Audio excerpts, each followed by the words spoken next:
pushing our shit. Sitting over here and you forgetting to hit record, and we're We'll get to that level. fucking. Where you'll be running around managing all the assholes, cracking the whip. Seriously. Yeah. I'll be yelling at other people. Fucking Zach. I'll be the one putting cameras all over the studio. Like, good God, what do you need one over there and there for? I don't know. I'll cut to it later. I have What do you need a button camera in the shower for, Zach? Yeah, exactly. Hell yeah! Welcome to Uninfluenced, and I hope that first part's in there. So I do want to, while we're talking about stupid shit, we did catch on camera. My wife's sitting there videoing this little boy. They're trying to blow out candles. He's 2 years old, 3 years old, and he's trying to blow out candles. And in the background, you hear his mom. Have any of y'all ever lit a fart? I'm scared to do it. I don't want to fucking light my asshole hairs on fire. And I looked at my wife and said, I wonder if we can make that our new intro. You get If we can, we should. I can do that. Yeah, I can make that happen. Hell yeah. Add a video. Just of an asshole flame. Dance to the fiery asshole. Flaming asshole. Flaming asshole. So what the hell did y'all get into this week? So let's see. What did I do? Fucking 9/11's back in the shop. And I went to a buddy's funeral that was a real kick in the dick. A good friend of mine, former teammate, had a routine neck surgery and or relatively, it was an elective surgery, and there were some complications, and he ended up essentially bleeding out afterwards, and the incompetency of the medical staff there, did him a huge disservice. Did this fucking world a disservice, frankly. But so he passed away on the 1st of this month, and so we had this big. It was a huge turnout, which was really, really cool and spoke volumes to the type of guy that he was, and the people that he inspired. Because right now is not the easiest time to travel. I can say from experience, the first time I've been on a plane since all this Corona shit, and Jesus Christ. The just having to wear the mask and all the bullshit rules that they, basically shove up your ass, coupled with just, all of the other things that are going on. It's to see as many people. I mean, there are hundreds of fucking people there, and it's in the middle of bumfuck Idaho, and everybody made it there, and it was a really, really touching tribute and memorial to him. So, that was what I did, but it was much needed and tough to sit through, frankly. But He was a team guy, right? he was, yeah. I went through buds with him. We were in Hell Week together. And similarly, like, I started with class 214 and graduated with 215, and so did he. So I mean, we were literally like same fucking schedule all the way through buds. He went to team 5, I went to team 3, and then we were roommates for a couple of years when we were first in the teams. We lived in the college area in San Diego by San Diego State. And goddamn the shenanigans that guy. I mean, he's just a freak of nature in terms of a physical specimen.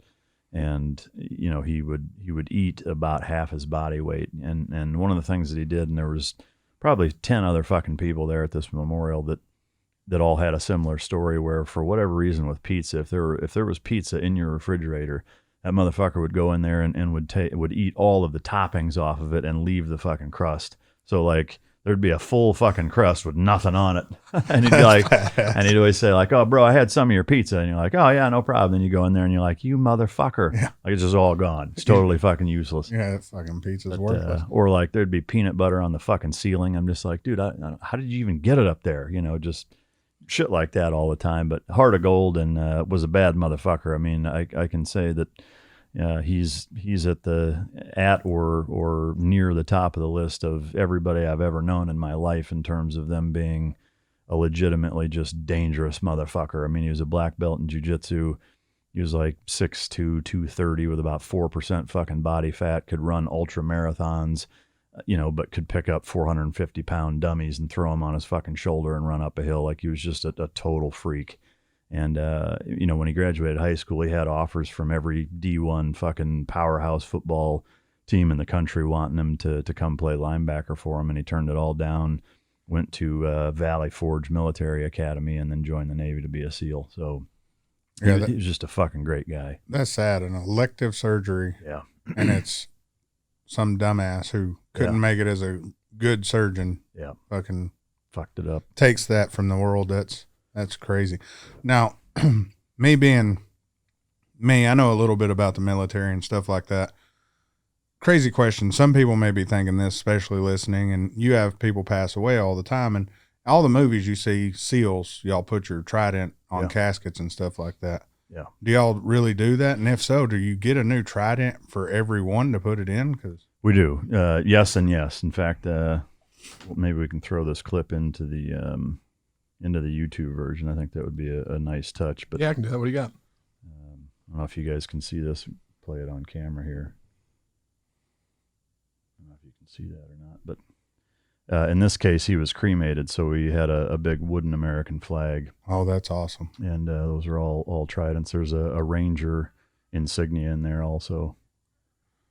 So, but yeah, we pound the tridents in there. And because some people think it's just a movie thing, and then you see the Chris Kyle funeral, the actual footage, and it was a real thing. Yeah, no, it's 100% accurate, and it should be. Yeah. I mean, so it was, and I know some people probably get that in their head. Is that a movie thing, or is that just a? Yeah, no, the real. Yeah, no, it's been real for a while, and they actually, that's why it's in the movies, is because it was a prominent thing that Clint Eastwood actually, made it a point to have that in the movie, but. That's good. Yeah. I mean, it's something you earn. You should be able to take it with you type deal. Yeah. That's awesome. Yep. Yeah. I hate to see good people go. Yeah. And the bad part is the good people are here and the ones that shouldn't be here. Yeah. Yep. It's a sad day. Well, hell. On that note. Yeah. On that note. Fucking Mike. No, that's... Yeah, way to kick off the fucking show, dickbag. Yeah, way to go, asshole. Now, where do we go from there? Easy. Thumb throttles on motorcycles. Thumb throttles or what? Have you ever ridden a four-wheeler? Yeah, a couple times. Okay, did it have a thumb throttle? I don't know. Oh, come on. I was a child. You're fucking acting like a child now, not remembering that shit. So, Matt and I both bought a bike here in the last 10 days, 2 weeks or and so. Something hardly anybody tells you, Navy SEALs, fuck you. Yeah, it cost me a lot of money. I didn't make you do it. I felt pressured. Yeah. I was like, man, he'll probably fucking kill me. Yeah. He'll probably kill me if I don't do it. Last week on the show, you were like, yeah, I'm thinking about getting one. We'll see. And then this week, you're like, oh, I got one 4 days after. It took me less than 200 hours, and I was already on it. Way easier for me to say I was scared of Mike's why I bought it. Yeah.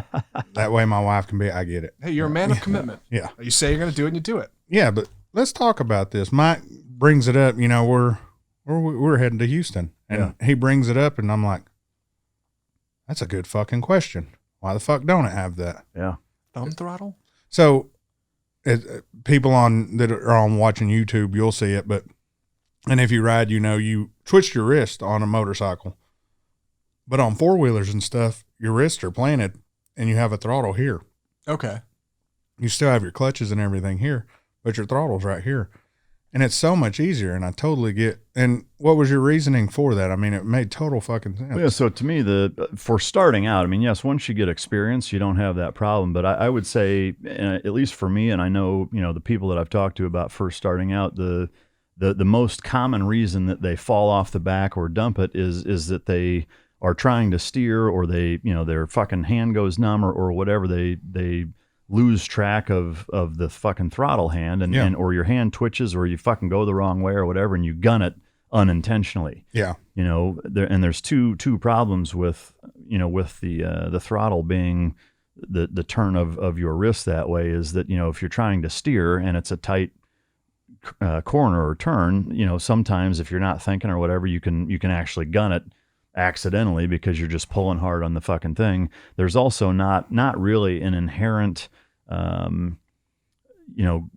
pushback on the throttle the way that there is on a thumb throttle on an ATV. Because that spring is kicking back on you. Yeah, yes, if you let go, it will slowly die down. But on a four-wheeler, I mean, if you got to actively fucking push to keep it, where it is. And so my thoughts were just, especially when learning, or even just in the interest of fucking safety, like, why the fuck aren't there motorcycles with thumb throttles? Well, you got people who get older, people who have been in construction, people who have done anything like war or anything, and you start getting arthritis throughout your hand and your arms, and you start getting that twist. I mean, that makes perfect sense. If you're comfortable in using a thumb throttle, Yeah. I'm going to have to really look into that, but that makes total sense. Why don't it? Well, yeah. It'd be easier. Yeah. And I mean, for me, like if I'm on the bike for, I'd say 30 minutes or more, both my hands will go numb from just all of the bite work I've done over the last 10, 12 years where you're getting bit in your forearms. Like the tendons and nerves and shit are all fucked up in my hands. From the elbow down, they're just trashed. And so,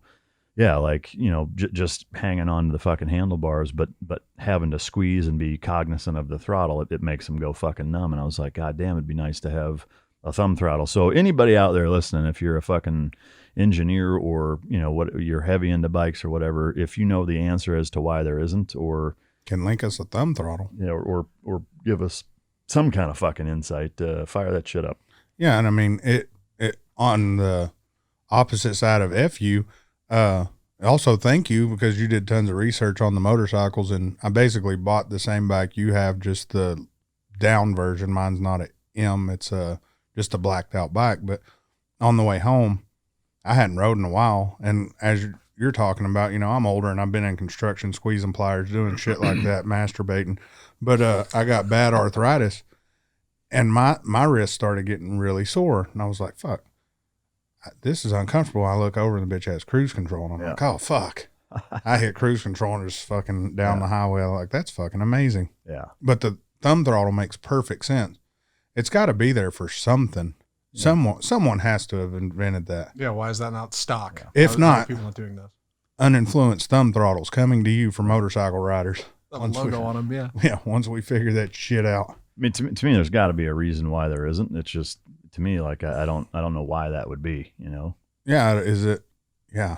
Because there's no way my dumb ass is the first person to think of that. So you never know. It's the shit like that. I mean, think of it. You got the guys who make those dumbass sponges that's a multi-millionaire now. Yeah. It's like, bitch, why didn't I think of that? You know, it's the ideas like that's how people become billionaires and shit like that. It's the ideas everybody's like, huh, they should have done this, and then you go about your business. Yeah, well, let's not air this until we find the answer to that. Huh? We're going to look at a patent. We got a couple weeks. We're good. Yeah.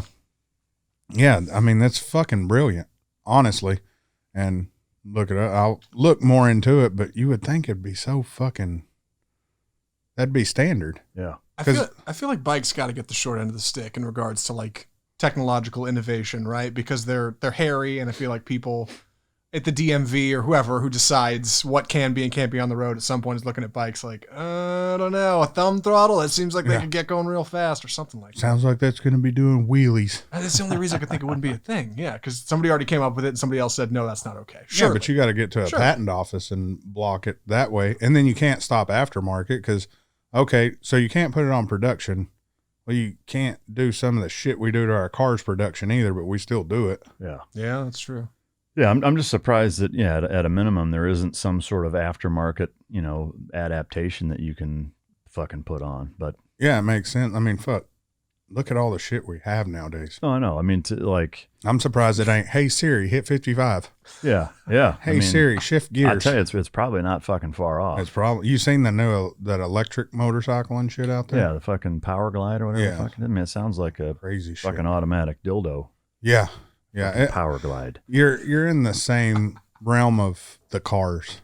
When you get into electric cars, to me, you already have cars pulling over on you on a motorcycle. Yeah. Why the fuck do I want a quieter one? No, I mean, I can't even imagine being on a bike that makes no fucking noise. I mean, the only thing I know is get a bunch of fucking playing cards and stick in your spokes, so it's at least going. I mean, a fucking mountain bike is louder than that thing. Yeah. Fuck that. It's crazy. Okay. So I do want to address something. A lot of the stuff we were getting comments wise and this was people emailing me. Yeah. They don't want us talking about cars that much. Okay. They don't like us talking tech specs. So for you guys, we are listening, and fuck you. No. So here's the dry curb weight on the.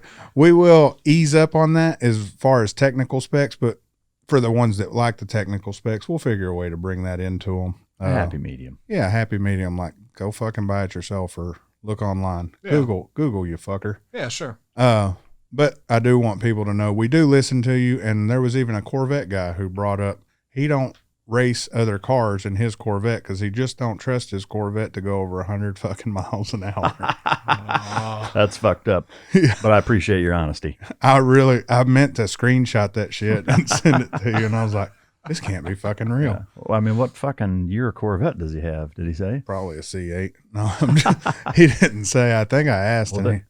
He was nothing. The fucking C8s actually have been, there is a recall on them with the fucking brake. Yeah, the brakes are fucking shit. Yeah.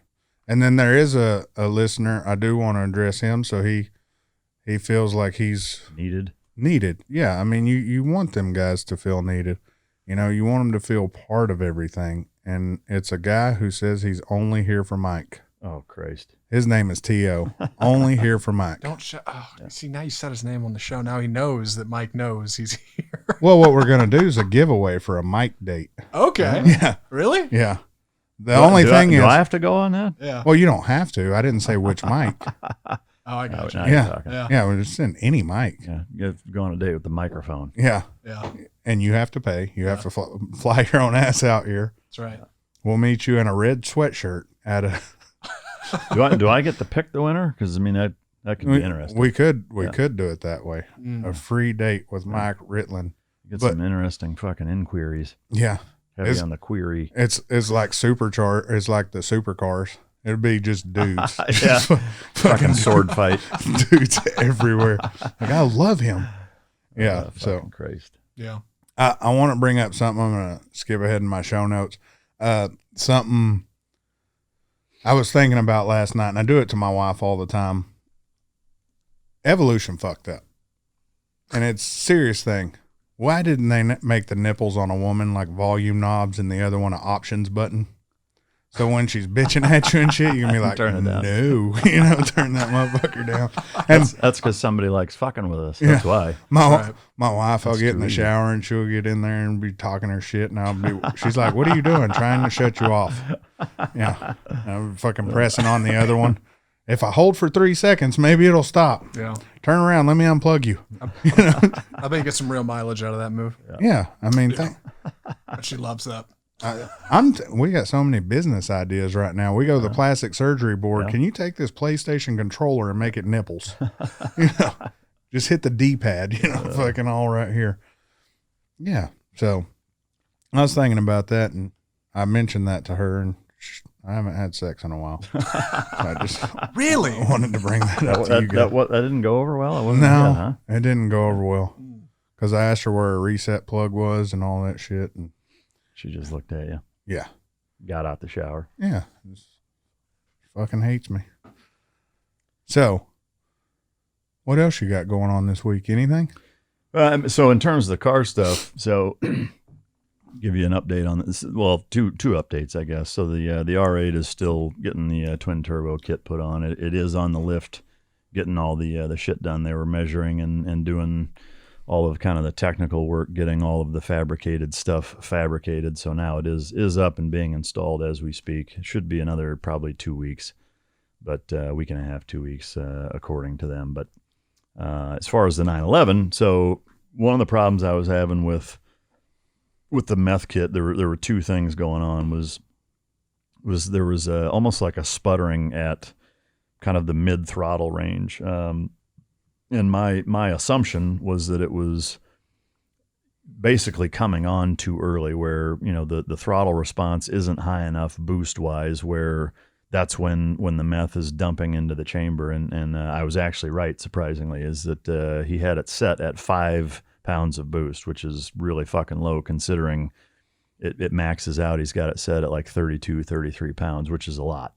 But so we bumped that up to 15 and also ran 80-20 meth water instead of 50-50, as well as put some high performance spark plugs. And then tomorrow I'm actually getting new tires put on it because the Pirelli P0s were kind of fucking slippery on that thing, even with just a few thousand miles with 800 horse to the wheel. So I'm hoping I should have the car back tomorrow afternoon or so, that with all of those changes, it should be pretty fucking dialed in, as dialed in as I'm going to get it anyway. But are you going with the Michelins that we talked about? Yeah, the Sport Pilot Sport 4S. Yeah. Yeah. That's a good tire. Yeah.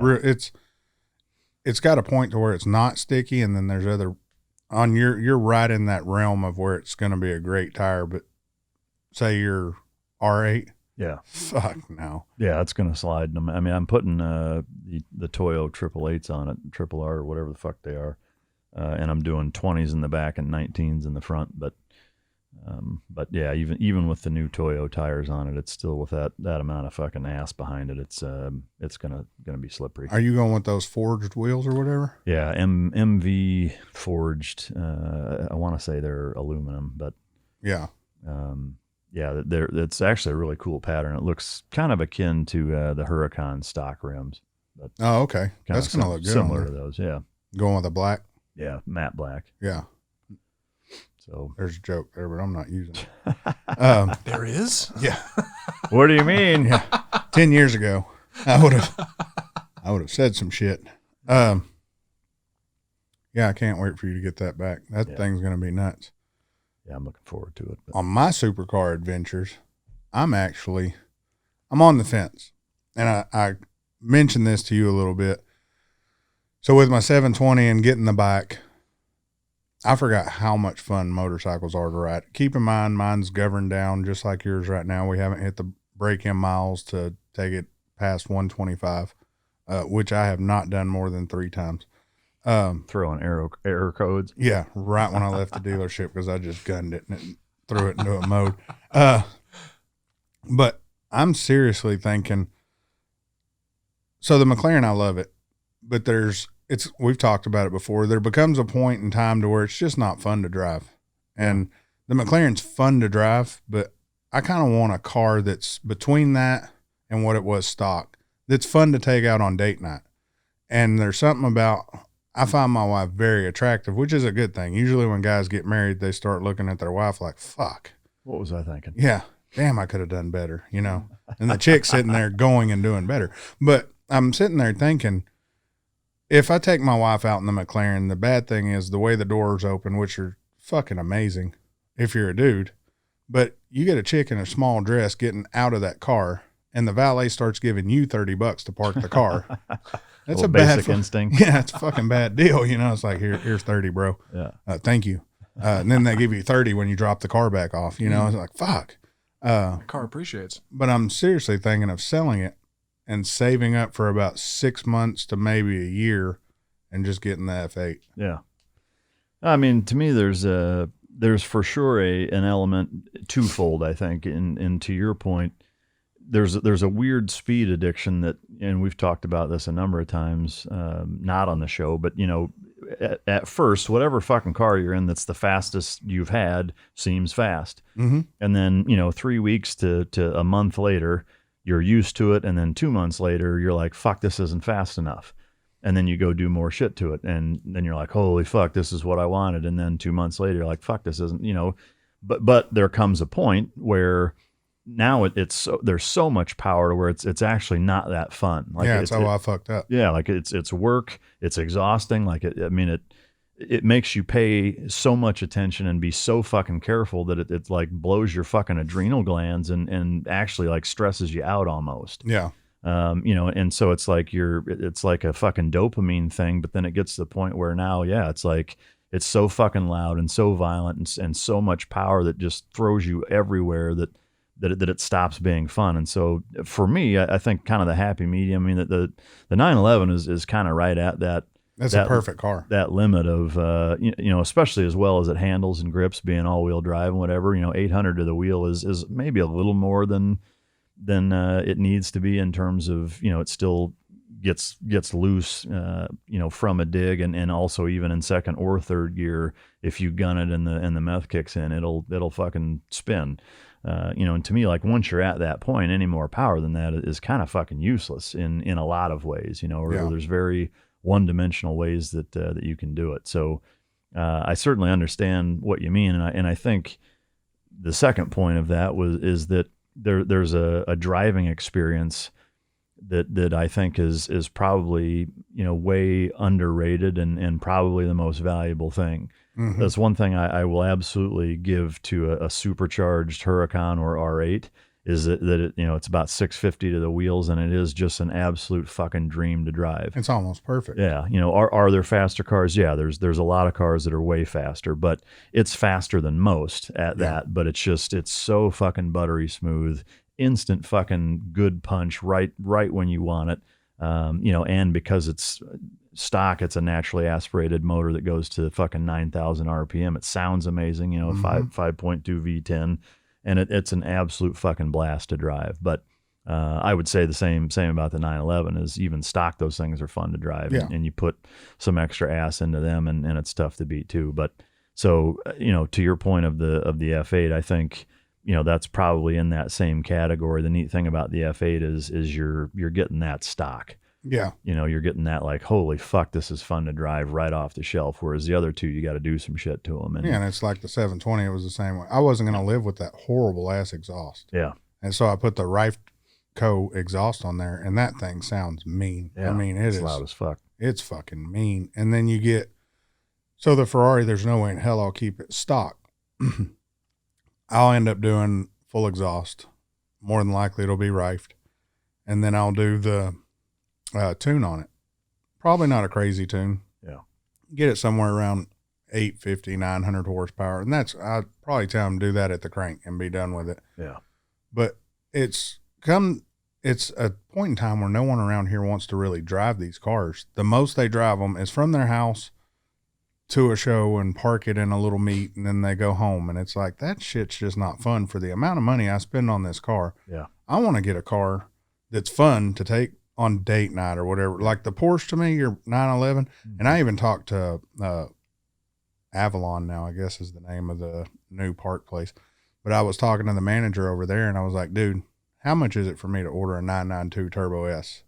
And he gave me a price, and I'm like, holy shit. And he said, but there's a list to order the car. Yeah. I was like, what?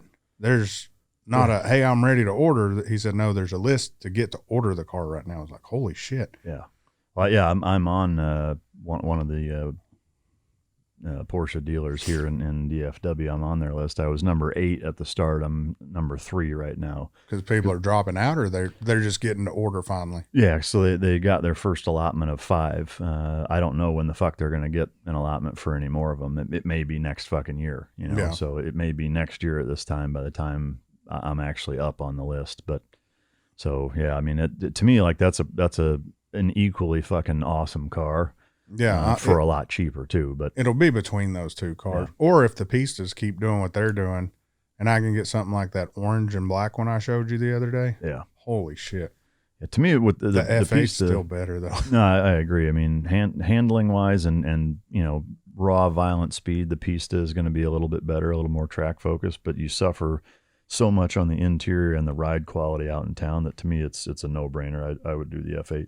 Yeah, and I think the way we'll see the F8s next year, they'll be, I say affordable, they'll be more budget friendly for people looking to spend anywhere from probably $275, which this is me hoping they come to $275 to $325 in that realm. I mean, I found one for $345 the other day I sent you. Well, yeah, man, I'm looking at one right now. It's got 300 fucking miles on it. It's a 2020 for $339. Yeah. So they're already dropping. I mean, it's fucking brand new, So yeah, it's probably $40,000 off the sticker price, I would imagine. Yeah. So 300 fucking miles on it. This time next year, or July of next year. Yeah. I mean, probably get one for under $3, no problem. Yeah. And that's my goal. 'Cause I'm getting to where I don't give a shit about, I like going and hanging out with some of the people at the car meets. That's pretty cool, meeting some of the new people. Yeah. But at the end of the day, I don't buy the car to meet people. I buy the car to drive it and have fun, do experiences, do things. Like the most fun I have is no bullshit when we go out and race them. Yeah. And, drive all the way to Mexico to race it and then come home. Yeah. And I mean, the first time we took both years out and did that, we were at the event, 30 minutes? You looked at me and you're like, dude, whenever you're ready, let's go. Yeah. Let's go fucking drive. Yeah. Let's go do shit. Yeah. So I'm getting to where I kind of want to sell that, which we know I'm selling the Audi and getting the TRX. I'm thinking of selling that. I'm going to save a bunch of money. Not if I do the 2 cars I want to do, I'll save money monthly, even with having the Ferrari, quite a bit of money. Yeah. But I mean, I'll have the bike to play with. I'll have the truck for doing whatever the fuck Truck I want. stuff. Yeah, hood rat truck shit. And then I'll have a Ferrari, you know, and Ferrari's just a great car. If I want a track day, I still want to save up and do a GT4. I don't give a fuck if it's one of those things where like, dude, let's just buy one and go fuck around on the track. And then when we have fun, we'll fucking go buy another one. But there's just so much I'm not getting out of that car. It's kind of a disservice for me to have the car just sitting. Yeah. It's not fun anymore to just drive around, you know. Why is it not fun, do you think? I don't know. It's boring to me. I don't care to take it. Kind of like you. I mean, especially once that motorcycle hit the garage, it's like I could give two shits about that car sitting right there. Yeah, I mean, as I was saying before we started, I mean, both my cars are gone. And before I got the bike, I was fucking pissed. Like a weekend rolls by and I got neither one to drive, and I'm like, God damn it. Now I didn't even think about it, you know. Yeah. Granted, I was out of town for a good portion of the weekend, but you know, as soon as I got back, what did I do? I fucking handled the shit I needed to handle when I walked into the door, unpacking whatever, and fucking changed out and went riding. Yeah. You know, and not fast, like just, you know, fucking tooling around here, but God damn, it's fun, you know. Yeah, it's a freeing deal that it's hard to explain to people. And I told you, and I think I told you a few times, I said, just be ready. This shit's addicting. Yeah. Well, and I'm one of those people, right? Yeah, you know, me too. I didn't ride my entire adult life until here just recently, other than, you know, a couple of times when I was late teens, early 20s. I knew how to ride a bike, and that was about it. You know, I could get on it and make it go. But, and so I always, you know, had buddies that would talk about it that way and say, you know, it's hard to explain, but it's like you know, when you have the windows down, or even more so in a convertible, it's like a one-dimensional wind and freedom. When you're on a bike, it's 360-degree omnidirectional sense, and now it makes sense, you know, and it is like what I love about it is that with the cars, I'm right there with you. Like I still love driving both of them, but it's especially here with the traffic being what it is, it's hard to find anywhere to actually enjoy it. Yeah. If you don't go out at 2 a.m. or at fucking 6 a.m. on a Saturday or Sunday, I mean, you're hard pressed to get 1 or 2 pulls in if you drive around for a fucking hour any other time of day. Yeah. You know, and so it's like you're putting 70, 80 miles on a car to do 2 fucking 7-second pulls. Yeah. You know, and it's just like, fuck, what's the point? Whereas I can jump on a bike and literally just ride around my fucking neighborhood and enjoy it at least that much, if not more. Yeah. I mean, and there's times to where on the motorcycle, 50 feels like you're doing crazy shit, but you're not, you know, and then it becomes the time where you're doing 100 and it's like, oh shit, you know. Matter of fact, leaving your house the other day, I was like, I hadn't done a wheelie or nothing. As soon as I get home, I text him, first accidental wheelie. I left there, but it's just freeing, and I feel like I said, I'm not enjoying it mainly because nobody's around to drive with. Yeah, you know, everybody. You build the car. I didn't build the car to go race people, but I ain't scared to race people. If they want to race, fucking hit me in the messages and bring your car here. Shit, I told the Stradman and 717 Speed or whatever, Street Speed 717, that I'd race them, you know, the Bugatti and his ZR1 against my car. Yeah. I'd ship my car to you to outrun your ass. Yeah. But no, they don't want to do it. Oh, they don't want to get outran by a guy with 26,000 followers versus their millions, you know. Why would they want to do that? Mainly because they're bitches. Yeah. But that's the thing. If you do drive with somebody, that's all they want to do is race. Yeah. And it's like, okay, that's not all we do. You know, it ain't about, hey, you want to go fucking race? No, bitch, let's go drive, you know? Yeah. But I want to be able to take my wife out. You know, there's those times you take your wife out or your girlfriend, not saying I have a wife and a girlfriend, but allegedly. But you take them out and you want to be able to enjoy, you know, not every Mustang and fucking Supra pulling up next to you. And usually they see a Porsche or a Ferrari. Most of them are like, oh, that snobby fuck don't want to race. Yeah. So you don't have to, you know, but they see a McLaren, they see an Audi, they see a Lamborghini, and every fucking Honda Civic, Mustang, and fucking Dodge Focus Charger. ST. Oh yeah. They all want to race. Me, it's BMWs for some reason in the McLaren. I mean, BMWs, my hat's off to them in terms of most times any type of BMW that's an M or has any fucking mods done to it is down to fucking race, which I appreciate. You know? You're just saying that because I didn't buy the M version of the motorcycle. I ain't talking about bikes, coaches. No, but you're right. Everybody on a leader bike wants to race. Dude, the M car, from an M2 to a fucking M8 now, Yeah. they all want to race. All want to fucking race. Yeah. I mean, they can pull up to any fucking thing. Yeah. I've seen them race a motherfucker on a moped. They don't give a fuck. They'll race a fucking school bus. They don't give a shit. Yeah, they don't give a shit. Yeah, they beat them to 20 all the time. So, I mean, that's just, me and my wife have been talking about it, and I'm like, she wanted a Ferrari in the beginning, but I just wanted the McLaren, you know, and I love the car, but I'm not in love with the car. I want to find the car, and I told Zach this when we were pulling in. I'm ready to find the car that I'm in love with. I think the F8 probably would do that for you. I really do. And how many times have I told you it's Ferrari 488 or the F8, you know, and we've talked about it. Yeah, but my car is faster. But at the end of the day, who gives a shit? It's not all about speed. No, the performance your Porsche gets. Yeah. And I've said this over and over. Shit, I said it when we went off the air the other day. I was like, that fucking car is just amazing. Yeah, I love it. You know, it's pretty much anything you want out of a car. And anybody who don't think a 911 Turbo S is a supercar, fuck you. Well, come on over. Yeah. You don't think it is. Yeah. Come on over. Come get that ass whipped. Bring your supercar over here. Yeah. And you might be unpleasantly surprised. For sure. For sure.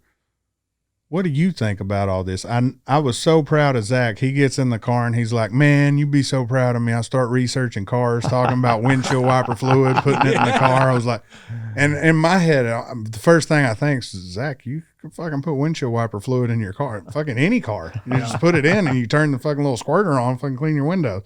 But he was bringing up what we talked about the other day for the methanol. And I was like, oh, that makes a lot more sense when he. Yeah. Because I go home and I look up after the last episode. I was like, all right, I gotta look this up. Can you put meth in your car? And the first thing is like 100 million hits are like, why are you walking around with methamphetamine? And I was like, okay, no, not that. So I figured out it was methanol. I hit up my old college roommate. He's a car guy. And I was like, what do you know about putting windshield wiper fluid in your, I guess, your gas tank? He was like, what the fuck are you talking about? I was like, this is a thing, I swear. It's not in the gas tank though. Okay. So with Please don't try that. Yeah. Actually, mix it with sugar and dump it straight in. Right.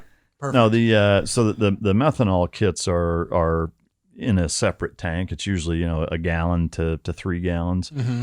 And then it's got a line system like in the Porsche, because it's it's really a rear mounted engine. They call it mid, whatever. But so the front bonnet, frunk, whatever you want to fucking call it, is a little mini trunk in the front, right? So that's where my tank is. It's a 3-gallon tank. So you fill that.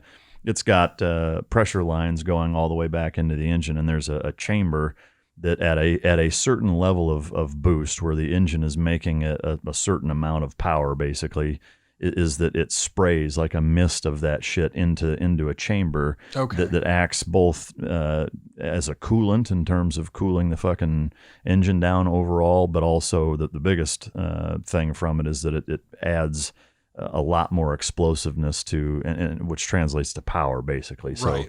Yeah. So that's the gist of it. But no, it's a totally separate fucking tank. But but with the washing fluid or the windshield wiper fluid thing, yes, you can tune it separate and use fucking windshield wiper fluid instead of methanol. I don't think that it works quite as well, but it's still a big jump and works the same way. So a lot of people do that because it's a lot fucking cheaper. But I ended up in some car and tech forums, people talking about different brands and like the mix of water and what kind of windshield wiper. And I was like, all right, this is Matt level stuff. I'm out. I don't know what this means. Really was wishing that some meth head would be like in the back of the. Can you put meth in a car? And it's just a guy. Yeah, like I should have. Walter White.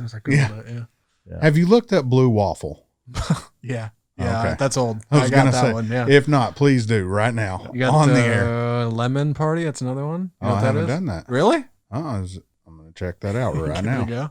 I wonder if that still holds up. I am curious, just to set the stage for the listener, because they weren't in the driveway before we started. Zach, can you talk about your experience? Yeah. So I rolled up to record the show. Right. I get here a little early, and we all do. And Matt's hanging out in his driveway. And I'm walking up like, hey, how's it going? Nice day out. He's like, hey, get in the car. You can't run. This is it. You're here now.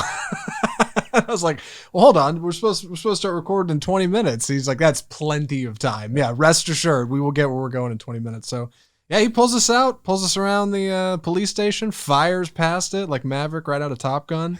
Buzzing the tower. Yeah, and then pulls down this road and takes off. Snuck past a couple people, got up to, 155, right? 155. What's the fastest you've ever been in a car? Well, about 105. You just did 155. Seriously? You got it on GoPro. So Yeah. there's footage somewhere. Yeah. I'm pretty sure you can see my soul leave my body when he hits it. That's Blacked good. out, forgot who I was, pissed Yeah. myself. Blew your anal glands. That's right. The car is, I refer to it as Satan. Yeah. That car is so nutty. That thing goes. It's stupid fast. And like I said, it's fun for a quick minute, but then it gets like, we took it out yesterday when we were looking for helmets and shit like that. Yeah. And we took it out and she looked at me and she said, "You're not going to miss people driving by filming your car?" I said, "No, I'd miss it more if I just had my finger out the window as they're filming it." And, I was like, fuck you. Do you think it's like a one trick pony kind of boring? Is that Kinda. And I get what the one guy said. He said, what you're looking for is you're looking for speed and you're looking for handling. And the McLaren has that. He said, but you're going to get bored with it. And I don't say we track enough or do enough back roads to worry about handling as much, but something, again, I'll bring up the 911 Turbo S. When you're in it, you just feel in control. You feel like you're part of the road. And a motorcycle gives you that same feeling. You feel like you're touching the ground, but you're not touching the ground. Yeah. This car, there's a disconnect, and it's like, it's there. I mean, it'll scare the shit out of you. And I can pretty much put almost anybody in it and scare the shit out of them. And I was telling Zach, I didn't even turn off traction control. Yeah. If I'd have done that, I promise I'd have scared the shit out of you. And it'd have been nutty, but I didn't turn it off. I mean, it's one of those things. It's everybody's dream car. And I may be one of those guys who just don't have a dream car. Yeah. My dream is to just at one point be able to look at my kid, and when he says, "This is neat, bitch, I had that," yeah. Or when he comes up, he's a fucking lawyer, or my daughter starts fucking with a doctor, or finally starts dating someone, and one of them comes up to me, or hey, my husband, or I just got this. That's cute. I had one of those. Yeah. Step up when you got something like this, and show them a picture of something else. Yeah. Just keep a garage full of shit. But I think there is an element of never being fucking satisfied, that exists with it a little bit, is that, you have this idea or ideal in your mind as to what the kind of fucking pinnacle is of what you want to have as a car. And then when you get there, it's like, it's not as fun. I mean, it's that way in a lot of elements of life, whether it's, entrepreneurship, or, I mean, even with fucking dating and women in a lot of ways, it's that way. It's the hunt that's exciting. It's trying to get to that point is what's fun. And then once you get there, it's like, all right, well, I did that. And fuck, now what? Yeah. It's don't meet your hero. Yeah. You do. And it's usually like, you'll see him hungover doing a line on the fucking table at Denny's, and you're like, fuck, that dude's not as cool as I thought he was. Exactly. I've met a few TV stars, which you have as well. And most of the time they're like Richard Rawlings. I met that dude and I'm like, he's a total fucking douche. So for 5 years in a row, I made sure to find him at SEMA. And every time I saw him, I told him, "You're a fucking douche." That was my goal. But then I have another buddy who's on TV. Both of them are, and they're the most, how you see them on TV is how they are in person. They're down to earth, cool people, just great guys. But don't meet your hero. Some of them are fucking horrible. But as an entrepreneur, the same thing. And I was telling a guy that this morning at a brunch my wife forced me into going to. I'm just kidding. It was a great time. I told the guy, he's like, "I'll never have enough money to afford one of those cars, or I'll never have enough money." I said, well, not with that attitude. With that mindset, you won't. And I said, "I'll hate to break it to you. Even the richest people in the world don't have enough money. Yeah. Most of them are always looking for the next dollar. Yeah. Yeah. I may have a billion of them, but I want $1 billion in one. Yeah. I want $1 billion in two.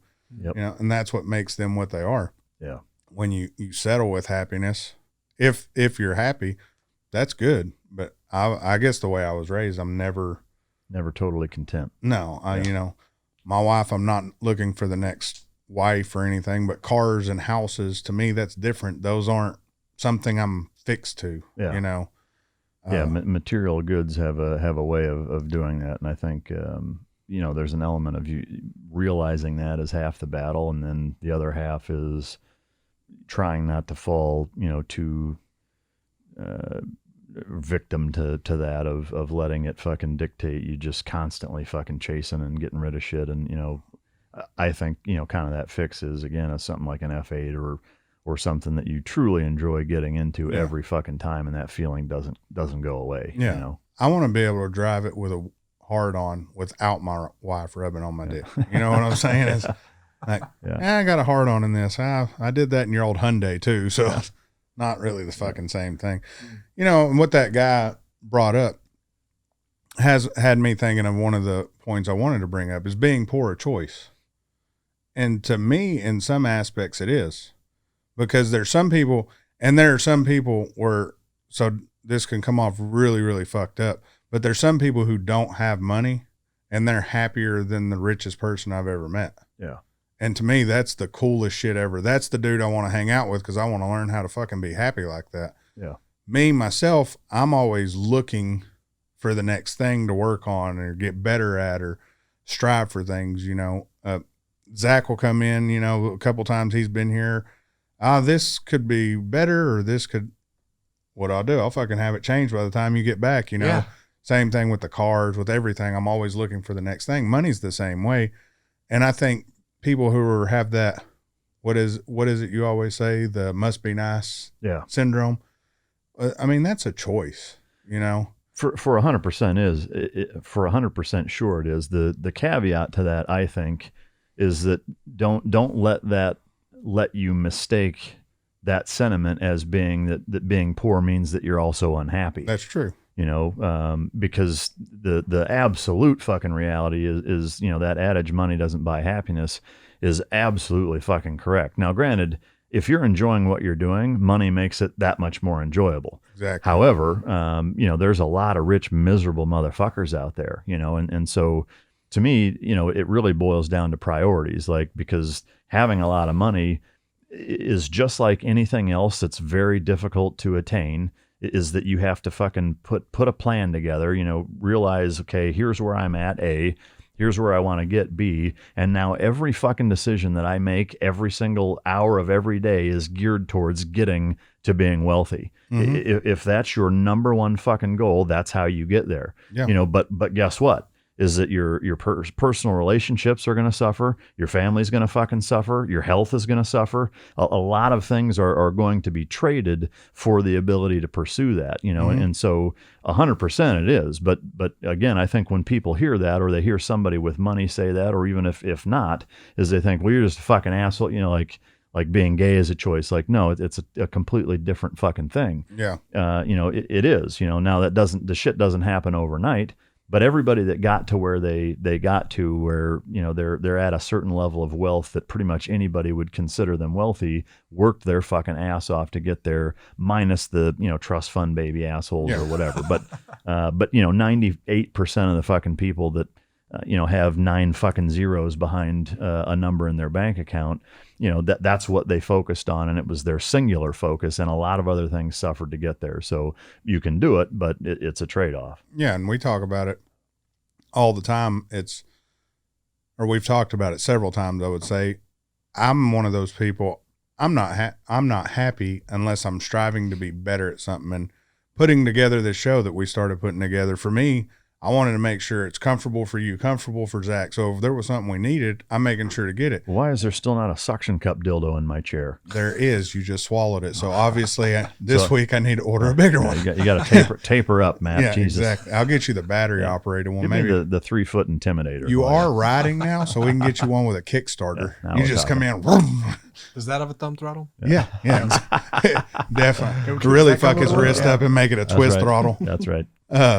But I mean, there's so many sacrifices people don't realize that, and that's where, like you said, just because you're poor don't mean you're unhappy. Just because you're rich don't mean you're happy. Yeah. I mean, it's a mindset, but don't come at everybody and think, oh, he's rich, he must be happy, because that's not true. I mean, I wouldn't say I'm rich, but I'm not poor.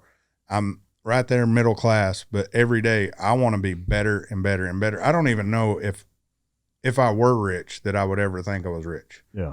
I'd want to be better and better, Because to me, it's, if I'm doing this, what can we do to get better here? Yeah. If this show's doing good, okay, cool. The show's doing good. How can we make it better? Yeah. If my plumbing company's doing good, great. How can we get better? Sure. Same with customer satisfaction. That's everything. You know, the mindset of being poor. Anybody who sits there and says all rich people have educations, blah, blah, blah. Screw you. I dropped out of high school. The only reason I have a high school diploma is because I couldn't sit there and tell my daughter, you have to finish school. Yeah.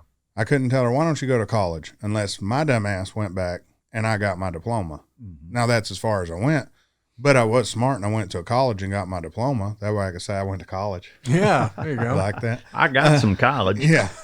I've been there. Can't spell it. Shit looks like collage every time I spell it, but whatever. But I was one of those people, you know, I wanted to go work, start making money. Not everybody who has any money, they're not educated. Shit, I was a Papa John's manager at one time. I'm a plumber now, you know, and people are like, oh, you're just a plumber? Yeah, I'm just a plumber. You pulled up in a Honda Civic. I pulled up in a McLaren. So what are you, just a doctor? Yeah. You know?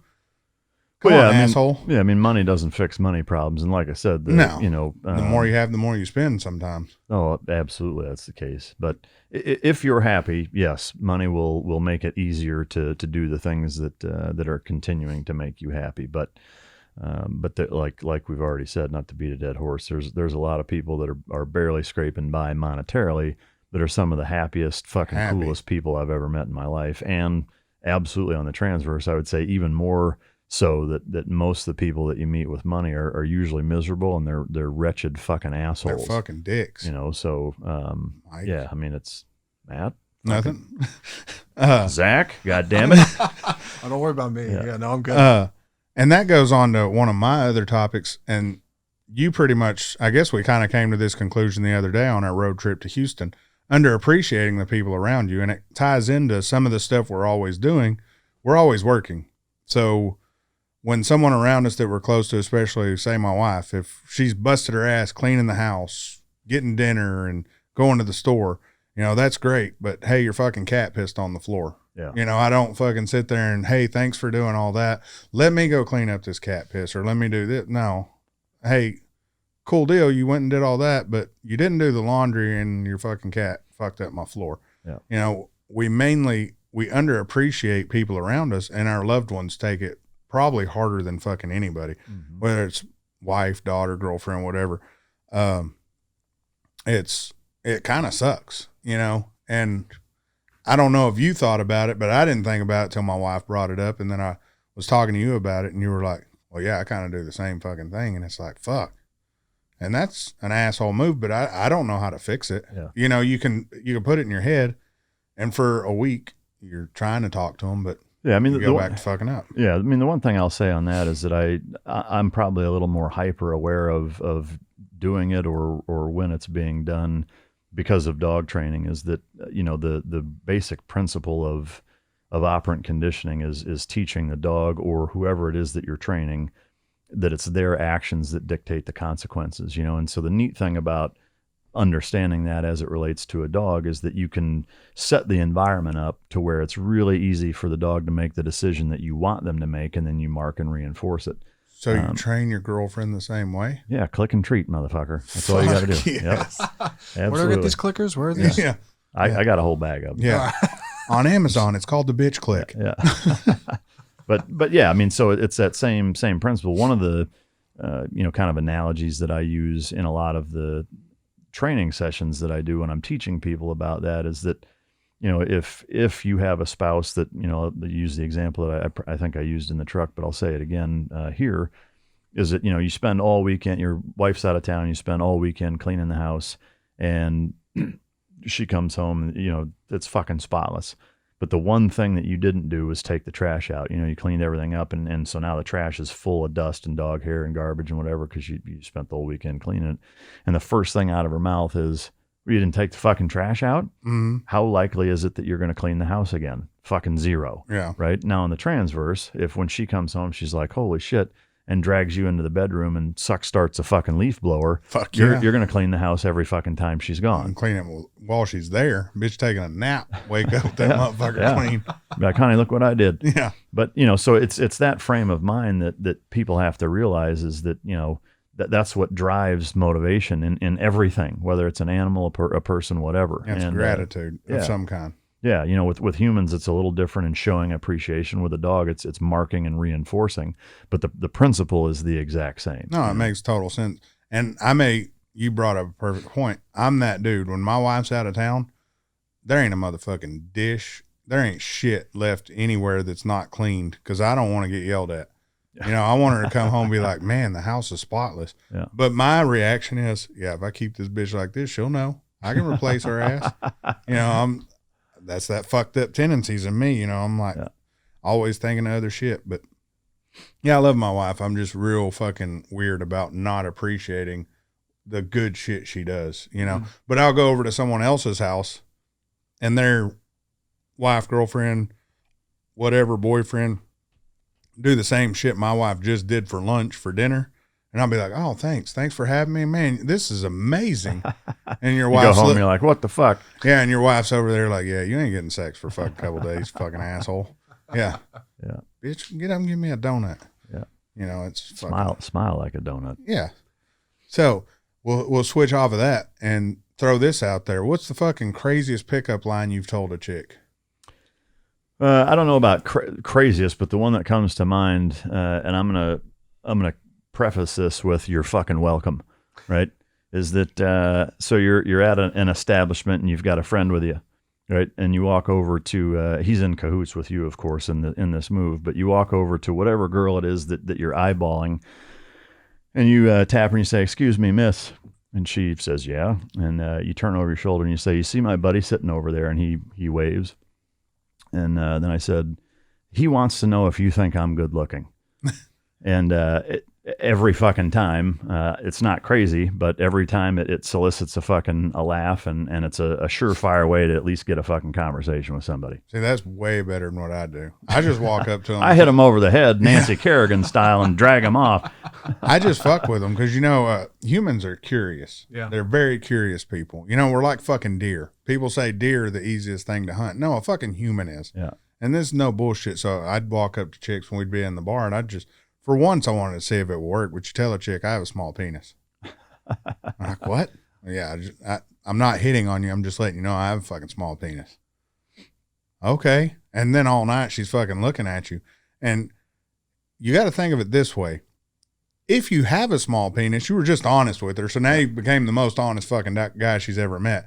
But if you're fucking packing wood, and she'll be like, damn. Slinging a fucking hog leg. Yeah, and they want to get you in bed as quick as they can to see if that you're a lying piece of shit, So that's you've pulled that off a bunch of times. Have you met my wife? Yeah. That was the icebreaker. Yeah. I got a small dick. No, you know the story that was the icebreaker, and it was this was a fucking winner more on her part than mine because I was 100%. Yeah, it was like, oh. Fuck it, you win. Don't do this to me. What happened? Can you tell us? So we was at a car show, and we pull up to this hotel, and she comes up. She's with some friends, and we pull up, and a group comes over to us, starts talking to us, and I see this chick walking across, and she has on the yoga pants and all that shit, and I'm like, damn, look at that ass. That's what I'm thinking in my head. And a couple minutes later, this chick comes up, and I call this chick Swallow, so I introduce her to everybody as Swallows. Whoa. And that's the one I was telling you about the other day. And that's fucking great. So, I'll be like, hey, meet my friend Swallows. Why is she that? And it ain't because she likes birds, motherfucker. So she goes and gets my Spits. now. Yeah, she goes and gets my now. Buddy spits. My now wife and walks up and, hey, she wanted to meet you. What's your name? Or tell her your name. I said, hi, my name's Matt Holden. And someone yells in the background, Matt motherfucking Holden. And she said, my name's Camry with an I. I said, oh, like I'd fuck the shit out of you? And she said, no, like I'd suck your dick.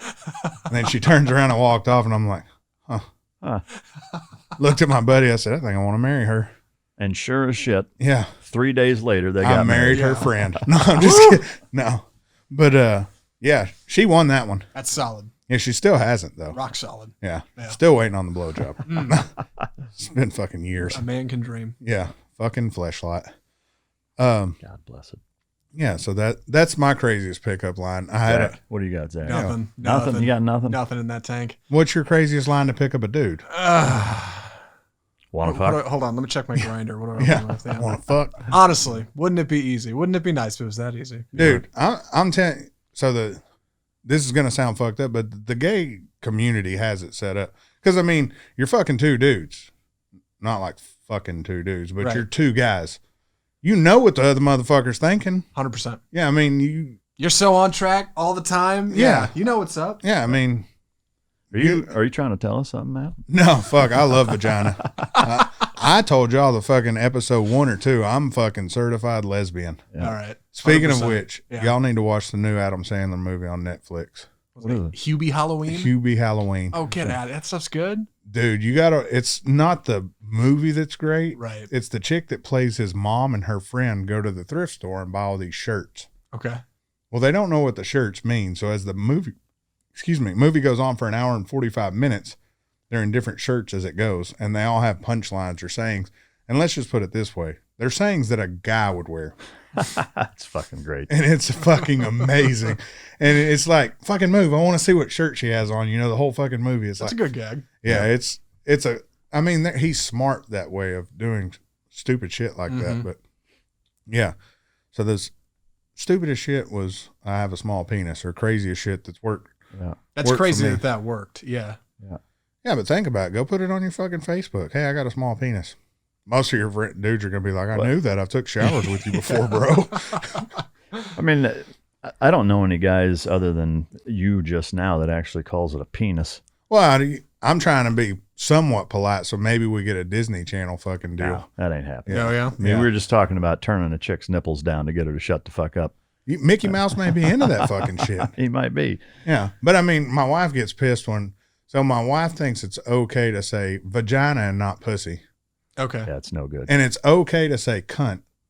And she don't like to say, like, I can call her a cunt. Yeah. And that's better than bitch. Yeah. Really? It's like, what the fuck? Yeah, I don't know many women that even like to hear the word cunt, let alone let you call them that. Yeah. So, I mean, all the time I'm like, Unless you're in Australia, and then they call everybody cunt. yeah, everybody's a it, fucking yeah. cunt there, you know. But It's like not even an her, insult. yeah. No, for the most part, I say dick, you know, or Richard or, Cock. yeah, cock. Yeah. Throw the Sean Connery fucking accent in. I got a shirt from the Dole Plantation. It's a fucking cock on a pineapple, and that's one of my favorite fucking shirts to wear. That's a good one. Yeah, it's just a huge ass cock on the front of your shirt. Way back when I worked at the radio station, I worked at iHeartMedia Dallas for a couple of years. Those people, it was always a good time talking to DJs about how you get around saying what you can't say on the air, especially when you get like sensational stories, because they're always looking for shocking stuff. Yeah, that was at some good terms. I'm a big fan of Crank. That was my favorite one. Yeah. Talking on your Crank. I was like, yeah, all right, I like Crank. That's good. Listening to old Russ Martin from around here. Dude, I worked with Russ for a couple of years. Yeah, just listening to the way he would weave in and out of fucking crazy stories, and you're putting together in terms of exactly what the fuck he's saying. It's like, God bless satellite radio. yeah, fucking Howard Love Stern. that shit. Yeah. I just love it, like just hearing DJs be like, well, that was fucking awesome. Like just throwing swear words in there. Well, they're still fucking, now they're making it to where it's softer. You know, there's some stations and they won't cuss, they won't say shit, and they'll play one song and it's bleeped out, and then they play that Cardi B's WAP shit where she's talking about her wet ass pussy. Yeah. And it's like, you didn't fucking bleep any of that, but you just bleeped a motherfucker that said damn. Yeah. You gotta stay off the like the pop stations. If you stick with like That shit's background noise to 37 me. and 41, I love that shit. What is 37 and 41? Octane and Turbo. Oh yeah, those are good. The That's Aussie good stuff. radio is really good too. Yeah. Yeah. The 34 to 41 is fucking solid gold. See, when I was in sales and had to drive around all by myself, I always listened to talk radio. Okay. And I mainly like, and it sounds stupid, but the Playboy channel actually after the morning show and before the late night, they had some really good shit on there. But I would listen to that, and Howard Stern radio was a lot of talking. Love And Stern. it just felt like you were in the car with somebody you could fucking talk to, you know? Yeah. Yeah. You're answering the questions and shit with them. Like, I look fucking stupid.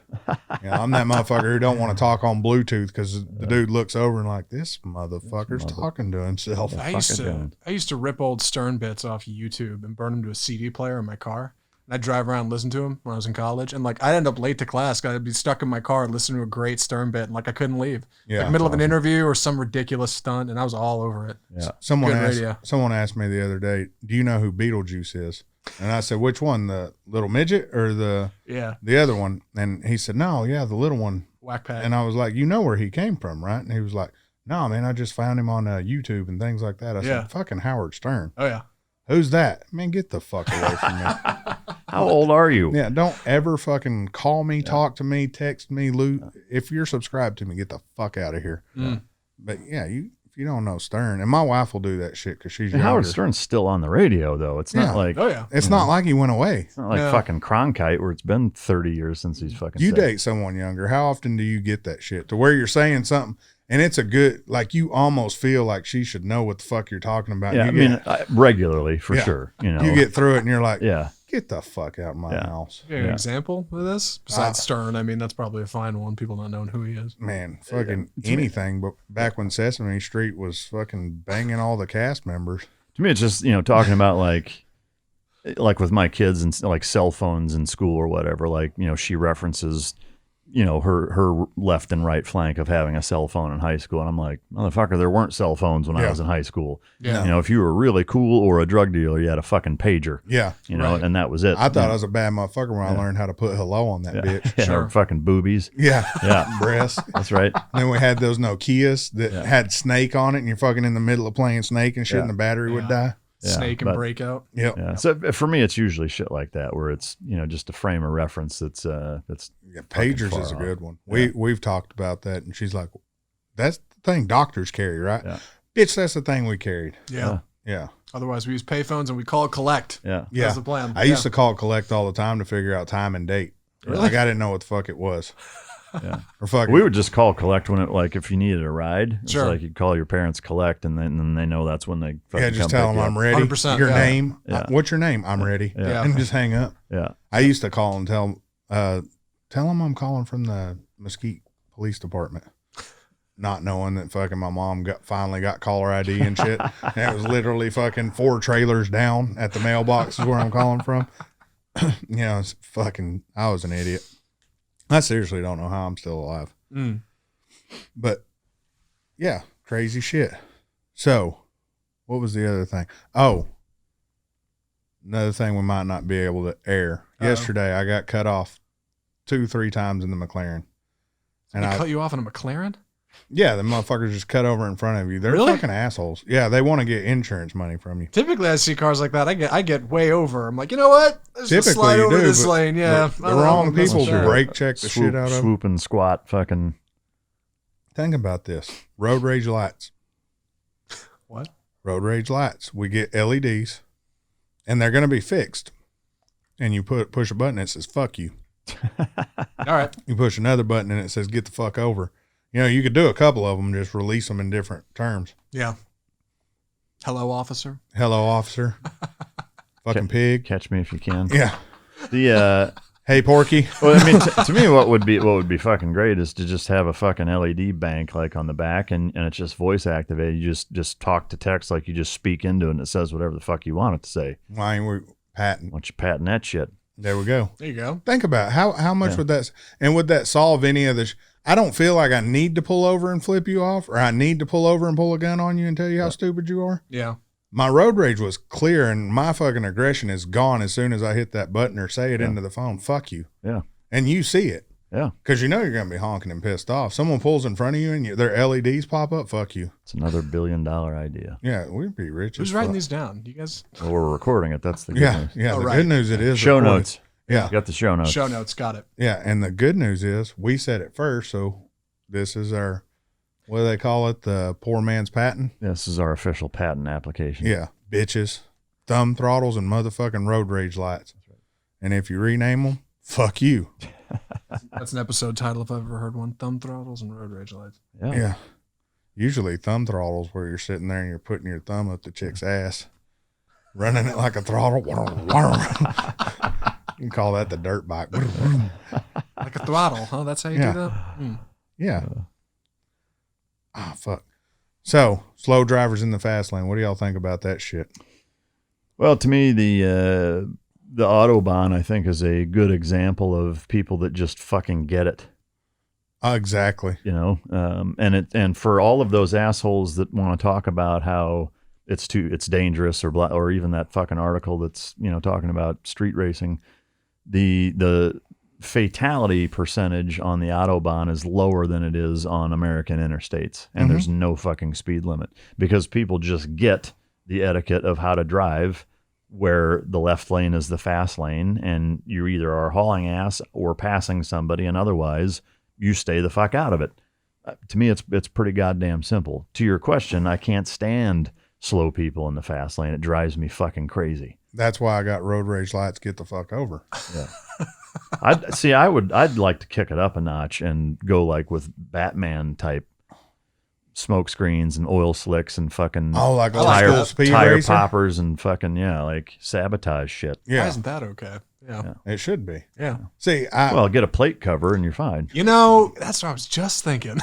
one of my old bosses used to call me fucking crazy because we would get deer hunting license. I was like, why don't you have stupid people fucking hunting license? Yeah. Like, you meet a motherfucker and you just got people that you can fucking test, and their IQ's so fucking low that they should get it stamped on their forehead. Yeah. You know, and you're fucking stupid. And come November, your ass better go fucking only eat at night. When you come up and fucking during the light, you're gone. Wasn't there a movie like that? The Purge. That's The name of Purge. that. Yeah. The Purge is what we're thinking. You think about Yeah. that though? You gotta, and fucking deer probably right now talking about, yeah, this motherfucker's on point. Sure. But you imagine that you see a bunch of dudes and you're fucking throwing out a bunch of Taco Bell to feed them and shit, and the motherfuckers are running up fucking like you hear the little Taco Bell going off, and they're just sitting there eating in a parking lot. You And catch a bunch of drunk college kids. yeah, exactly. I'm fine with that Yeah. as long as we eliminate some of them. Hey.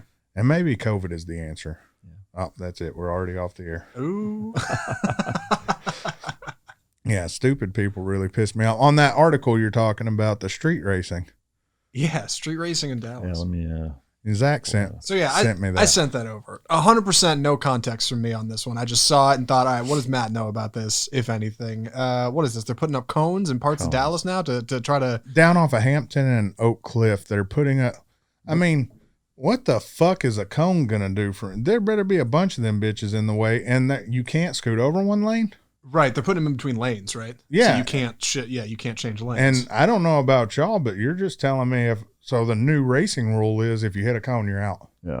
Stay in your lane. You basically just proved you crossed the lane, Yeah. which you can't do in racing. Right. So the cops just help these guys, Be more proficient racers. yeah, be better racers and actually have a witness, which is a cone instead of a bunch of people standing there. So that's the their principle behind the mechanism is just to make cone lane lines. Yeah, to reduce people from racing, because apparently in certain parts of Dallas it's real bad, which I mean, I don't know how who the fuck thought that was going to help.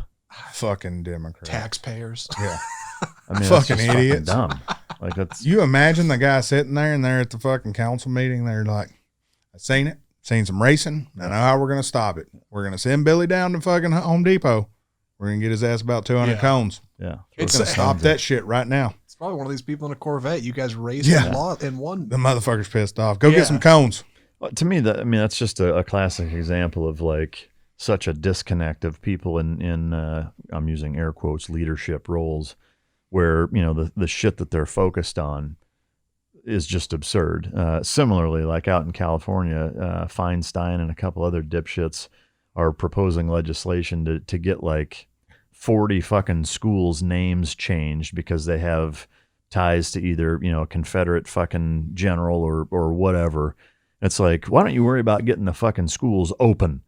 So, Yeah. what's like- the old saying? When you try to change history or forget it, you end up repeating Yeah, it. it's destined to repeat itself. But Sure. it's just, again, like this is an example of that. Just such a fucking disconnect where the people in those positions are so out of touch with what the normal day-to-day experience is for the citizens that they're supposed to be governing. It's embarrassing. Yeah. I mean, it's frankly fucking embarrassing. Yeah. Yeah. It's over and over. We're seeing more and more people, but yeah, I mean, It's think just fucking that dumb. someone voted these motherfuckers in to think that it's okay to put up cones to block street racing. So Knowing nothing about street racing, I thought that would work. So I'm curious if you guys were running this town. All right, what's the secret? How do you curb street racing? Well, You don't. I don't give a fuck. We have bigger problems. That's very true. Yeah, I mean, to me, I wouldn't. You know, now to play devil's advocate, if you were consulting me and say, look, I get that you wouldn't, but if there was a way to do it, how would you do it? Yeah. To me, they did this out in San Diego, and while it may not be an ideal solution, I think it provides some outlet. Is give just that.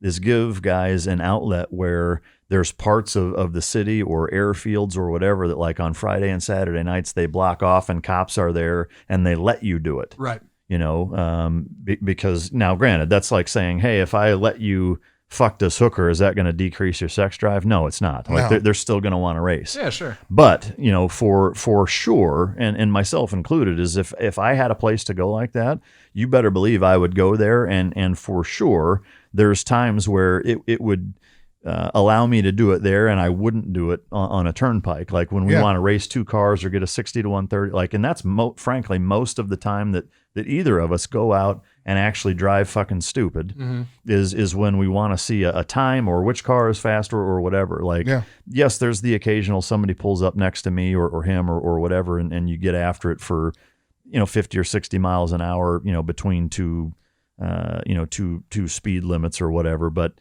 the majority of the racing and for most guys, I think is that's what it is they just want to see what the modifications that they did, how they fucking work. And so if they just, what's irritating is they're willing to do that with fucking druggies, right? Mm-hmm. Here's a safe house. Here's free needles.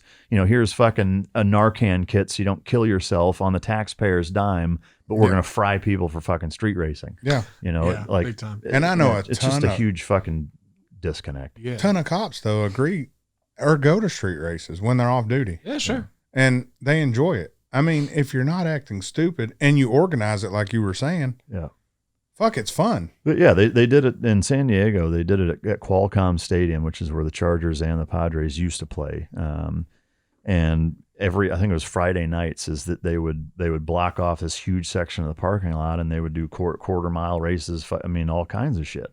And you just sign off and sign a waiver type deal. It's not the city's responsibility. Yeah, it was awesome. There were cops there, and a fucking ton of people showed up. I mean, I never did it. I didn't have a car at that time that would have been worthy of even fucking with. But it was popular, and they had success with it. See, that would be fun. That would be well worth doing versus putting up cones. So, say you're fixing a street race and you have the double white line and you put up cones to split the double white line. Sure. In racing, if you cross that white line, you lost. Yeah. You're done. Whether it's you're on a professional track or street racing, you cross, you're done because it's dangerous. So believe it or not, there are rules in street racing. A ton of people follow the rules. I mean, people will fight over this because of the safety of the drivers. Of course. So you basically just took a flat piece of reflective paint out and you put a cone up in its place that we can easily see. If you hit that cone, you fucking got over. So if any money is involved. So here's the analogy I would make: tennis. Right? Yeah. It would be like putting fucking solo cups along the entire border of a tennis court, and if you knock one over, well, it was out then. It's like brilliant. Yeah. Yeah. I mean, so you made it better. You're making it easier to fucking regulate. It's fucking stupid. The only other thing they could do to really fuck with these guys and make them want to really stop street racing is if they'd put a pro tree at the front, and when they'd line up, it would start them. Yeah. I mean, that'd really piss them off. All right. And then I would say about a quarter mile or so, there's a little fucking timer that says their speed, right, and everything else, and the time. Yeah. I mean, I don't think they'd fucking go back more than once. I like that. Yeah, it'd be totally fucking pissed. Once an hour. Yeah, yeah. That'd piss me off. I wouldn't do it anymore. Fucking. To me, it's just like with anything. Like if you want to stop something bad enough, the consequences have to be so severe. Yeah. That it deters people from really doing it. Right. I mean that's really it, because it's no different than drinking or drug use or fucking anything else that people are exhilarated by and heavily into. Like they're going to do it even if there's some sort of penalty, even if it's dangerous, what have you. So, but again, the bigger picture is there's way bigger fish to fry and far bigger problems that require time and resources and fucking money. So, Yeah, it's like skateboarding in the 90s, right? Yeah. That was a big thing, and everybody was like, don't do it, and people kept doing it because kids thought it was cool. They couldn't do it, and then they made skate parks, and people now had a place to go do it, and now nobody really cares and nobody skates. So. Let's bring up history. Yeah. There was a big depression. What do we do to fix that? What was the big thing back then? They were already racing, but they were using these cars, and what were they running around? Alcohol. Moonshine. So what are we going to do? We're broke as fuck. Yeah. Hey, why don't we legalize that shit Yeah, sure. and start selling it to everyone over this age? Okay, cool. Well, what did we do here not too long ago? We started to have something else like that, right? And there's a drug called weed. And many, many states started, well, why don't we make it medical or make it recreational? I'm more worried about a dude out there drinking than a motherfucking pothead stone doing 20 on a fucking highway. Yeah. You'd be the slow one in the fast lane, Yeah. right? That's what you got to worry about. But I mean, at least he's going straight, and everybody behind him, he thinks is a fucking cop, so he ain't doing shit. Yeah. But I mean, they legalized that, and you don't see. So cocaine rates have came down. People aren't doing cocaine as much because they're fucking getting high doing that shit. Mm. You know, all they wanted was a fix to get high, and now look, big companies are making tons of fucking money on me. I mean, that's the next wave of billionaires, or they already are billionaires. But the money's not federally regulated, so you can't put it in the bank. Yeah, I mean, to me, like I said, just doing that, and even if you charge like, a set amount per race or an entry fee or whatever, Yeah, $5-10, and that money goes to the fucking city or whatever. I mean, it to me that's the answer. Yeah, I mean, you That have makes sense. you have what 100 racers out there at $10 a pop. Yeah, or $10 a race, or I mean, whatever. Like, Yeah, I mean, I'd pay that all day long. all It's day legal. long. Yeah, It's safe. yeah, I don't have to worry about other cars. yeah. Yeah. I mean, you could have a fucking ambulance on standby. I mean, like it's just, to me, that's a fucking no brainer. But Yeah. I mean, that's the problem, right? Is that people in those positions don't ever ask people that actually know the answer to that.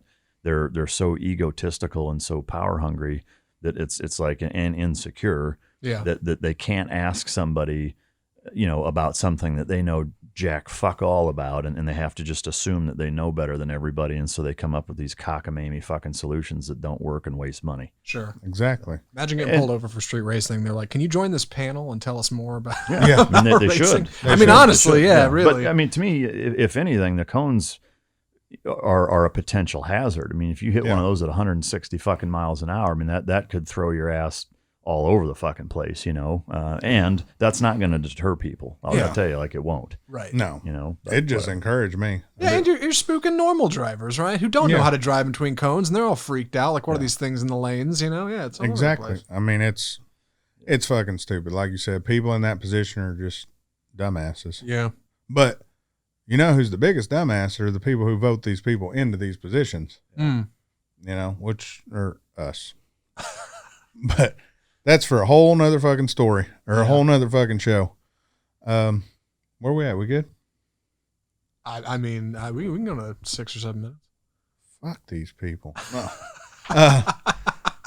That goes into the same one of my other topics, speed limits being a suggestion. I fucking hate speed limits. Yeah. If I feel safe driving at 90 miles an hour, I drive where I feel safe. I don't follow the speed limits. I can drive faster than most people and be totally safe. Mm-hmm. It's not my fault you don't know how to drive. Yeah. So that goes into the slow lane, fast lane situation. If people would stay in the lanes, the first lane's for merging into traffic, the second lane for a little bit slower traffic, this lane over here when you're on a 4-lane road, the third lane for normal, everyday shit. Why did they put a fast lane in if they don't want us to go fast? No, I agree. To me, speed limits are fucking lame. And it's not just because I want to drive fast sometimes. I really think that, that's one of the biggest points of contention for a lot of people is getting speeding tickets, and it also, again, looking at the bigger picture, just like with the fucking street racing thing, I think, when you see cops that are hiding to try to catch people fucking doing 7 over the fucking speed limit, like, dude, what the fuck, if you have to do that to try to trick fuck people into, coming over a fucking hill or, or around a blind curve and some fucking dickhead on a motorcycle, with a fucking radar gun sitting there and 9 dudes behind him getting ready to fucking hunt people down. Like, I Meanwhile, there's fucking kids getting kidnapped and raped, and there's Yeah. fucking banks getting robbed and shit, and you're fucking with a speed limit. Yeah. Like, it's just fucking stupid. Yeah. Yeah, there's tons of shit we worry about that we shouldn't worry about, and the shit we should be worrying about we don't put enough emphasis on, and it's Yeah. fucking stupid. Yeah. It's everything. People are worried about gun control. Who gives a fuck? If I mean, with all of it, right? I mean, it's all the same. It's all big boy rules. Like, Yeah. you're either free or you're fucking not. yeah, I mean, You know? I have multiple weapons. You have multiple weapons. I mean, I don't think I've ever just walked into your house just carrying my gun willy nilly. Hey, Mike, what's going on? Shot your ceiling just for shits and giggles. Not while you were sober. No. There's a couple times on cocaine, but it's gun control is so fucking stupid to me. If you ever read why we have the right to bear arms, there's reasons for it. And it's just like speed limits and everything else. It's people pushing and pushing and pushing the power. Same thing with the cones. It's how far can we push? And it's till America stands up and says, you That's know what, enough. motherfucker, you work for us. Right. It's time for you to shut the fuck up and listen to what we want you to do and put these in. Yeah. And that's where we should be voting on laws, which we do, but we don't pay attention because they're put into some bill where save a child, but speed limits are now going down to 45 miles an hour. Oh, sure. Well, fuck, I don't want, I want to save that child. Yeah, and it's written on your ballot like a backwards question. Do you Oh. agree to not pertain to this particular? You're like, what the hell does this even mean? Yeah. It's all. To me, it should be set in stone. I think they should almost do the shit when it passes through Congress, the Senate, and all that shit. They should just put up a poll on have government social media. Yeah. You put up a poll and, hey, this is here. We're not going to trick fuck you. We want to change speed limits here. We want to do gun control here. Are you for this or against this? Not, we want to change the size of your clip of your gun because of this. And, oh, by the way, magazine. Yeah, magazine. By the way, this, and this aren't legal anymore. 9mm, 357, no longer available. Yeah, I mean, here's one of the concerns I have with even something as simple like that is that when you get people that are hyper fucking passionate about something, is that then that's when voter fraud, poll fraud, whatever is going to come into play. Which we may see here real soon. Yeah, I mean, I don't know what the solution is other than, I mean, in the book that I just finished writing it, we're going through the editing process right now. But it's addressing a lot of the fucking things that we're talking about. But one of the principles that I discuss in there is that, one of the biggest problems with our political structure is that it emphasizes and gives almost a celebrity status to politicians, and it's exactly backwards. Historically it was the opposite until here fairly recently, and now social media is a big part of that problem. Is that they have social media followings and they turn into this celebrity like fucking status where now instead of the representative actually representing the people that put him in office, it's that whoever is in office is now dictating to the subjects what they're supposed to think and do, and 2 weeks after they get into office, they spend the rest of their goddamn term trying to get reelected. And so they bullshit you and tell you what you want to hear. And there's enough gullible dipshits out there that just fucking buy it hook, line, and sinker and end up, voting them to stay in office. But one of the solutions that I think is that, by wanting to be in that position should by default automatically fucking disqualify you from being able to go into it. The principle of a grand jury in a lot of counties in Texas, I think, is a much better suited way of electing officials, and that is that there's a list of qualifications where you have to have lived there for so many years, paid taxes for so many years, so that you have a vested interest, you have skin in the game as to how tax dollars are spent. In my opinion, if you're not paying taxes, you shouldn't get a say in how they're fucking spent. To me, that's not unreasonable or illogical. That makes perfect sense. Inherently, if it's not your fucking money, you're going to be a lot happier to fucking spend it in ways that the people who are actually kicking it in probably are not going to want to. However, once you qualify, you're not a convicted felon. You've lived there so many years. You pay taxes X number of years, and have a basic checklist like that. And then all of the people in that county or region or however it's broken down for whatever representative boundary it is that within those confines, everybody that checks all of those boxes now submits, say, 5 names of people that they think should be the senator from that area or whatever it is, the congressman, the fucking mayor or council member, whatever. And then from there, it's basically whoever gets the most votes is automatically fucking shit into that position the same way grand juries are. You don't get a choice with a grand jury. Like, you show up, and if you don't, you get fucked over for it, you know? So to me, it should be that same way. That eliminates all of the fucking fraud and campaign finance bullshit fucking bribery that goes on, because there aren't any campaigns. Yeah. It's whoever is that the group of people thinks that guy or girl is the best representative of our county, you know, all the way up to state, all the way up to fucking presidential run. It's the same fucking principle, you know, and I think while that may sound drastic and logistically it would be tough to pull off, as fucked up as our system is, I don't see anything other than a drastic fucking change in what's being done, fixing how fucked up the problem is. 100%. Now that's probably the best outcome I've ever. That's pretty good. Like, that's fucking amazing. But it's like, even you go into high school and shit like that, most people are elected homecoming kings and queens. It's not, bitch, you're pretty. Yeah. You're going to do it. Well, yeah, they usually get picked because they're pretty. Yeah, But in high school, but you know, the perfect thing is the AOC. Yeah. This bitch is a fucking celebrity now, and That's what I mean. You know, she's a fucking idiot. yeah, she's a fraud. You Yeah. know? And so yeah, I mean that's one of the benchmark problems, I think, with our political structure, whether it's at a local municipality, city level, or all the way up to the fucking presidency, is that there's so much money that's infused into it, which automatically corrupts everything. I mean, if you look at any fucking national level politician, right? Any of the Congress members, any senator, any of those positions, the people that when they show up on day one, whatever their net worth is, every single fucking one of them, when they leave, even if it's one term, they are vastly more wealthy. Oh, Vastly. You know, I mean, that tells you every fucking thing you need to know about that shit is wrong. Yeah. You know, the entire structure is fucking rigged and it's wrong. Yeah. Yeah. Versus you have people out there actually doing something, and Yeah. they're fucking going broke doing it. Yep. God damn it. Everybody thinks the world's got problems. Yeah. We just need to find a process that works better, and that one's not too shabby, honestly. Yeah. On your next book that's election by coming grand out, jury. Yeah. is there going to be a movie? No, for sure there won't be. I mean, because it's. So I got to fucking read? I'll do a book on tape for you. Okay. Sweet. I am doing an audio version, and I'm going to be the one fucking reading it. So Nice. Oh, that's going to be awesome. Yeah.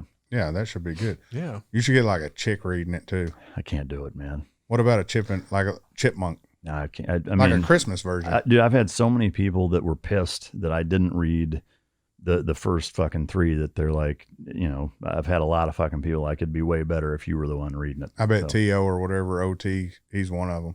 probably J-O-T-O. Oh, or the fuck- fan. Yeah. Yeah. That guy. Well, I mean, God bless him. The only person I'd rather have read it is like Morgan Freeman, you know, or James Dude, Earl Jones. Like, If you could get Morgan Freeman to read Yeah. that shit. or Samuel Jackson. I Oh, would, dude. because he Down can that. say fuck better than anybody on the Oh, planet. you ain't bullshitting. Yeah. So and there's fuck quite a few times in the book. So Now I'm going to have to listen to this shit because Yeah. there's going to be fucking there all the time. yeah, no, there's a ton of swearing. Yeah. That's amazing. That's if I ever write a book, that's all it's going to be. Mine's- Chapter 1, fuck. If I ever write a book, it's going to have pictures in it. Yeah. Yeah. So you're a comic book artist. That's right. It's Etch a Sketch, bitch. Yeah. It's got 12 pages, 80 words. Well, hell, I guess that's it for today. You good? You got anything else? Smoke them if you got them. You Stay good, safe. Zach? You got anything else? All right. For the rest of y'all, make sure to check us out on, what all are we on, Zach? Spotify. iTunes, Google Play, Spotify, iHeartMedia, Deezer. We're on Deezer. Yeah. These nuts. Deez nuts. Yeah, make sure to check us out on YouTube. We'll be starting to add in clips of the videos and shit like that we're doing. That way, if your ass is a visual person, you can go check us out there. Make sure to like, subscribe, download, and you have a great motherfucking week. Peace, bitch.